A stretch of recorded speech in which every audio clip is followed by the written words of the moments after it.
ইরাকে হামলা করে আমেরিকার সৌদি মনে করেছিল তারা পার পেয়ে যাবে, কিন্তু না, ইরান অবশেষে তারা পাল্টা প্রতিশোধ নেওয়া শুরু করেছে। ইরান খুব ভালোভাবে জানে কখন কোথায় কিভাবে হামলা করে প্রতিশোধ নিতে হয়। এবার জর্ডান, বাহরাইন, এমনকি ইরাকে থাকা আমেরিকার সবথেকে গুরুত্বপূর্ণ এয়ারবেল বিমান ঘাঁটিটাকে টার্গেট করে একের পর এক হামলা করা হচ্ছে। যে যুদ্ধ 26শে জুলাই থেকে বন্ধ ছিল, অবশেষে 3 দিন পর আবার শুরু হয়ে গেল। আর এই শুরুর পেছনে সবথেকে বড় ভূমিকা পালন করেছে সৌদি আরব এবং আমেরিকা। তারা ইরান সমর্থিত পিএমএফ গোষ্ঠীর উপরে ভয়াবহ নারকীয় ধ্বংসযজ্ঞ পরিচালনা করেছে। নিরীহ নিরপরাধ সাধারণ মানুষ যখন তারা শোক পালন করছিল, ঠিক সেই সময় তারা টার্গেট করে তাদের উপরে এই বিমান হামলা চালিয়েছে। একের পর এক সাধারণ মানুষ সহ 30 জনকে শহীদ করা হয়েছে এবং অসংখ্য মানুষকে আহত করা হয়েছে। এমনকি সৌদির এই হামলায় মসজিদ পর্যন্ত রক্ষা পাচ্ছে না। কত বড় বেঈমান, কত বড় মুনাফেক এবং ভণ্ড এই সৌদি আরব। মনে রাখতে হবে, মুসলিম জাহানের সব থেকে বড় শত্রু হচ্ছে এই সৌদি আরব। যারা মুখে মুখে মুসলিম ঐক্যের কথা প্রকাশ করলেও, তারা মুসলমানদের পাশে আছে এটা তারা প্রচার করলেও, মূলত ভিতরে ভিতরে তারা সব থেকে বড় গাদ্দারিতে পরিণত হয়েছে। তাদের কাছে আমেরিকা ইসরায়েলের স্বার্থ ছাড়া অন্য কোনো কিছু তারা বোঝে না। আর যেটার আরও একটা বহির্প্রকাশ তারা এই হামলার মাধ্যমে দেখালো।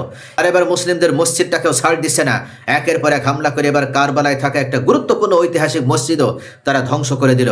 এ যেন ভারতের চিত্র আমরা দেখতে পাচ্ছি। ভারতে যেখানে হিন্দুত্ববাদী এই বিজেপি তারা যেখানে ক্ষমতা আছে সেই রাজ্যগুলোতে মুসলিমগুলোকে গুড়িয়ে দিয়েছে, ঠিক সেইভাবে এবার কারবালাতেও এবার মুসলিম হয়ে সৌদি আরব কিভাবে এই মসজিদে হামলা করতে পারলো, তারা কিভাবে এই মসজিদটাকে গুড়িয়ে দিতে পারলো ক্ষেপণাস্ত্র হামলা করে, বিমান হামলা চালিয়ে।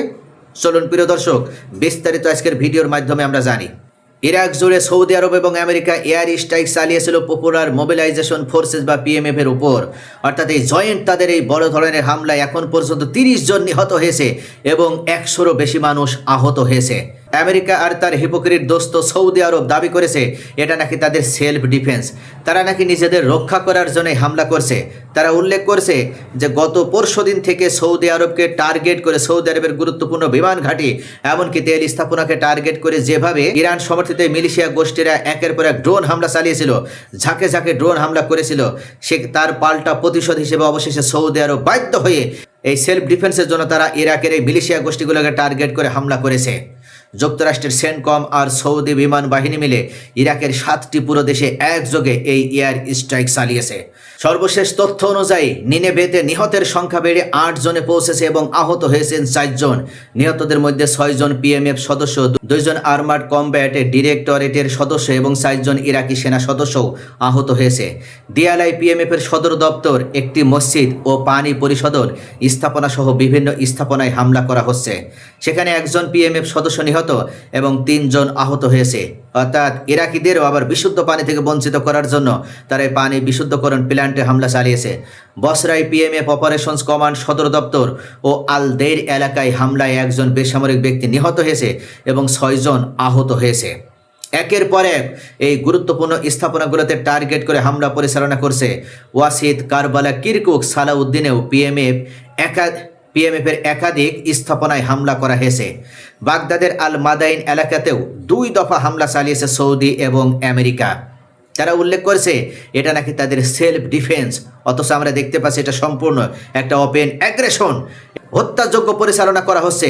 যুক্তরাষ্ট্রের সেন্টকম উল্লেখ করেছে গত 72 ঘন্টায় আইআরজিসির নির্দেশে 30টির বেশি ড্রোন অ্যাটাক হয়েছে নাকি তাদের উপরে। তাই তারা সৌদির সাথে মিলে এই প্রিসিশন স্ট্রাইক চালিয়েছে। মিথ্যাচার, ইরান কখনো আগ বাড়িয়ে হামলা করে না, ইরান এবার হামলা চালিয়েছে। সৌদি প্রতিরক্ষা মন্ত্রণালয় একই সূত্রে কথা বলেছে। তারা বলছে জাতিসংঘ সনদের 51 নম্বর অনুচ্ছেদ অনুযায়ী এটা তাদের রাইট টু সেলফ ডিফেন্স, তারা নিজেদের রক্ষা করার জন্যই হামলা চালিয়েছে।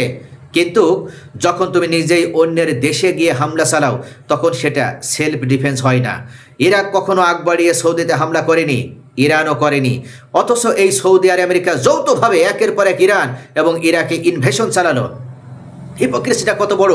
সৌদি আরব মুখে মুসলিম ঐক্যের কথা বলে, কিন্তু যখনই ইরান সমর্থিত শক্তি একটু মাথা তুলে দাঁড়ানোর চেষ্টা করে তখনই আমেরিকার সাথে হাত মিলিয়ে তারা হামলা করে। ট্রাম্প আর তার অ্যালাইজ যতই চিৎকার করুক, বাস্তবতা একটাই, তারা ইরানকে ভয় পায়। তারা কোনোভাবেই ইরানকে শক্তিশালী অবস্থায় দেখতে চায় না, কারণ তারা খুব ভালোভাবে জানে ইরান যদি সত্যিই শক্তিশালী হয় তাহলে মধ্যপ্রাচ্যে তাদের ডমিনেন্স টিকবে না। আরব রাষ্ট্রগুলোর উপরে কাঁঠাল ভেঙে যেভাবে তারা কাঁঠাল খাসে এটা তারা খেতে পারবে না। এই হামলার পর ইরাক সরকারও জরুরি বৈঠক ডেকেছে। তারা বলছে এটা সম্পূর্ণভাবে সীমা লঙ্ঘন, এটা তাদের সোভারেন্টির লঙ্ঘন। কিন্তু আমেরিকার সৌদি কখনো অন্যের সার্বভৌমত্বকে তারা স্বীকার করে না। তারা মনে করে আমাদের নিজেদের স্বার্থ রক্ষার জন্য আমরা যখন যা ইচ্ছা সেটা করব। অর্থাৎ তারা এই মুহূর্তে ভেনেজুয়েলার মতন করেও ইরাকে আক্রমণ করতে চেয়েছে। এখন প্রশ্ন হলো, এই হামলার পর ইরান কি হাত গুটে বসে থাকবে? কখনো নয়। ইরান দেখিয়ে দিয়েছে তাদের বিরুদ্ধে লাগলে দাঁত ভাঙা জবাব দিতে হয় কিভাবে। ইতোমধ্যেই তিনটা ঘাঁটিতে টার্গেট করে হামলা চালিয়েছে ইরান। একের পর এক জর্ডানের, এমনকি বাহরাইন এবং ইরাকের এই এরবিল বিমান ঘাঁটিতে হামলা চালিয়ে সেখানে একটা পিঁপড়াকেও জীবিত রাখা হয়নি। ইরান হচ্ছে সেই জাতি, তারা কখনো আগ বাড়িয়ে হামলা করে না, কিন্তু তাদের বিরুদ্ধে যখন হামলা চালানো হয় তারা প্রতিশোধ দিবেই। ইরান ঘুমিয়েছিল গত 26 জুলাই যখন আমেরিকা ইরানের আক্রমণ করেনি, ইরানও আমেরিকার কোনো ঘাঁটিতে আক্রমণ করেনি। তারা কথা দিয়েছিল ইরানে যদি আমেরিকা হামলা না করে তাহলে ইরান কোনো প্রতিশোধমূলক বা কোনো অ্যাগ্রেশন চালাবে না। তারা কথা রেখেছে, তারা গত 3 দিন সেটার প্রমাণও দিয়েছে। কিন্তু সেই ইরানকে তোমরা দুর্বল মনে করে আবার যেহেতু তোমরা হামলা চালিয়েছো তোমাদের পাপেট সৌদি আরবকে সাথে নিয়ে, তাহলে এবার মনে রাখো যে তোমাদেরও এবার একের পর এক আঘাত সহ্য করতে হবে। আজকে ইউক্রেন অবশেষে ইরানের কাছে ক্ষমা চেয়েছে, হাত জোড় করে তারা ক্ষমা চেয়ে উল্লেখ করেছে আমরা ভুল করেছি, আমরা ভুল করে রাশিয়ার জাহাজ মনে করে ইরানের জাহাজে আক্রমণ করে ফেলেছিলাম, আমাদেরকে ক্ষমা করে দাও। অর্থাৎ ইরানের সুপার পাওয়ারগিরির অবশেষে ইউক্রেন বুঝতে পেরেছে এবার সৌদি আরবের পালা। এই মোহাম্মদ বিন সালমান একজন ভণ্ড, প্রতারক, বেঈমান, মুনাফিক, এবং সে আমেরিকার সাহায্য নিয়ে, আমেরিকার দালালি করে, আমেরিকার গাদ্দারি করে সে ক্ষমতার মসনদে টিকে থাকতে চায়। গাজায় যখন গণহত্যা হয় সে তখন দেখে না, দক্ষিণ লেবাননে যখন ইরান সমর্থিত হিজবুল্লাহ গোষ্ঠীকে হামলা চালিয়ে নিরীহ 15 লক্ষ থেকে 16 লক্ষ মানুষকে বাস্তুচ্যুত করে, তাদের বাড়িঘর বুলডোজার দিয়ে ভেঙে দিয়ে বিমান থেকে একের পর এক বিমান আপনার বোমা হামলা করার মাধ্যমে মাটির সাথে গুড়িয়ে দেওয়া হয়েছে, তখন সৌদি আরব মুখে কুলু পেটেছিল, তারা একটা প্রতিবাদও জানায়নি। কেননা তারা তো এটাই চায়, অর্থাৎ এই ইয়েজিদের বংশধর এরা মূলত মুসলিম না। এরা নিজেদেরকে মুসলিম দাবি করতে পারে, কিন্তু মনে রাখতে হবে এরা মুসলিম না। এরা যদি মুসলিম হতো তাহলে কখনো এরা মুসলিমদের অত্যাচারের সময়, মুসলিমদের নির্যাতনের সময় মুখ বুজে সহ্য করতে পারতো না। ইরান যেভাবে বিপদের সময় মজলুম মুসলিমদের পাশে দাঁড়ায়, যেভাবে মুসলিমদের পাশে দাঁড়িয়ে আমেরিকার উপরে বড় ধরনের প্রতিশোধ গ্রহণ করে, চোখ রাঙানিকে উপেক্ষা করে প্রতিশোধ গ্রহণ করে, কিন্তু সৌদি আরবের বেলায় আমরা যদি দেখি, সৌদি আরবে যে জোট রয়েছে তারা মূলত কখনো মুসলিম জাহানের স্বার্থ তারা দেখে না, তারা কখনো মজলুমদের পাশে দাঁড়ায় না, তারা সবসময় নিজেদের স্বার্থ দেখে। এই শাসকদের একটাই চাওয়া, একটাই পাওয়া, ইরানকে দমন করতে হবে। ইরান হচ্ছে শত্রু রাষ্ট্র, ইরানকে ধ্বংস করতে পারলেই আমরা নিজেরা নিজেদের রক্ষা করতে পারবো এবং আমাদের ক্ষমতার মসনদ আমরা টিকিয়ে রাখতে পারবো। সারা জীবন আমরা ভোগবিলাসে মত্ত থাকতে পারবো, নারী মদ জুয়ায় আমরা নিজেদেরকে নিমজ্জিত রাখতে পারবো, কেউ আমাদেরকে বাধা দিবে না। ইতোমধ্যে সৌদি আরব সেটা একের পর এক প্রমাণ করছে। সিনেমা হল থেকে শুরু করে, নর্তকে নাচ গান থেকে শুরু করে, মদের লাইসেন্স প্রদান করা থেকে শুরু করে, তারা সকল অন্যায় কাজগুলোকে একের পর এক বৈধতা প্রদান করছে।